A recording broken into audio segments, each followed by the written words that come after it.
بسم الله الرحمن الرحيم والطور وكتاب مسطور في رق منشور والبيت المعمور والسقف المرفوع والبحر المسجور إن عذاب ربك لواقع ما له من دافع يوم تمور السماء مورا وتسير الجبال سيرا فويل يومئذ للمكذبين الذين هم في خوض يلعبون يوم يدعون إلى نار جهنم دعا هذه النار التي كنتم بها تكذبون أفسحر هذا أم أنتم لا تبصرون اصلوها فاصبروا أو لا تصبروا سواء عليكم إنما تجزون ما كنتم تعملون إن المتقين في جنات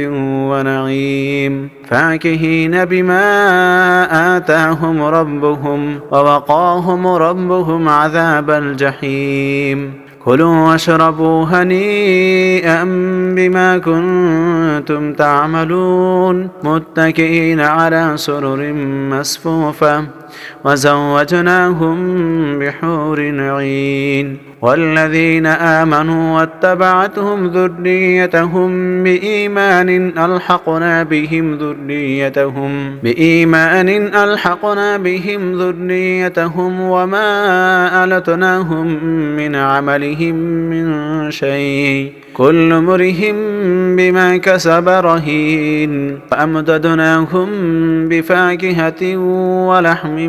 مما يشتهون يتنازعون فيها كأس لا لغو فيها ولا تأثيم ويطوف عليهم غلمان لهم كأنهم لؤلؤ مكنون وأقبل بعضهم على بعض يتساءلون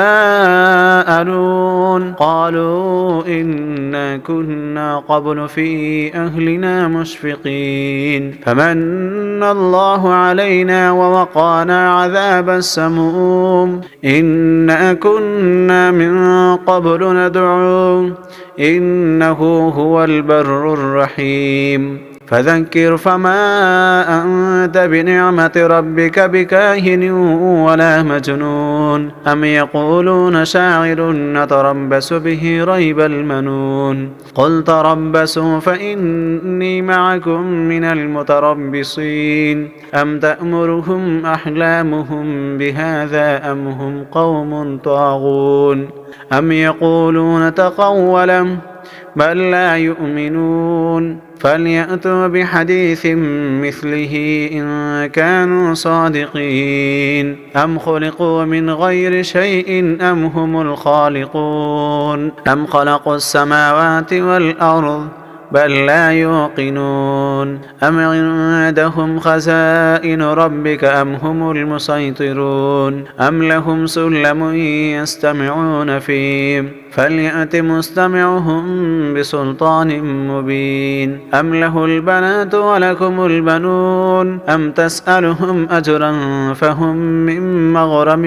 مثقلون أم عندهم الغيب فهم يكتبون أم يريدون كيدا فالذين كفروا هم المكيدون أم لهم إله غير الله سبحان الله عما يشركون وإن يروا كسفا من السماء ساقطا يقولوا سحاب مركوم فذرهم حتى يلاقوا يومهم الذي فيه يصعقون يوم لا يغني عنهم كيدهم شيئا ولا هم ينصرون وإن